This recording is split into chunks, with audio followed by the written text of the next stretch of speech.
Kumusta? Nagbabalik ang Dream Start Labs. Sa video na ito, gusto kong tulungan kang maunawaan kung ano ang mga paghahanda na kailangan na gawin para magsagawa ng share-out. Isipin ang senaryo na ito. Nais ng grupo na mag-share-out ng mas maaga kaysa sa inaasahan. Pumunta sa mga meeting, at sa halip na magsimula ng bagong meeting, mag-scroll ng bahagya sa ibaba at pindutin ang tignan ng pagkwenta ng share-out.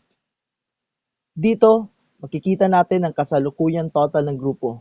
Dito, makikita natin ang halaga na kinita ng grupo habang papalapit ang share-out sa lahat ng meeting. At para naman makita ang share-out para sa bawat miyembro, piliin ang ayon sa mga miyembro sa itaas.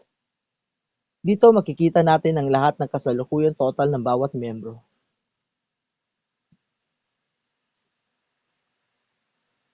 Mag-scroll lang pababa, pindutin ang ituloy ang share-out at makikita natin na may hindi pa nababayarang balanse. Hindi makapagpapatuloy ang grupo sa pag-share-out kung may mga balanse pa na hindi nababayaran. Ano ang dapat nilang gawin?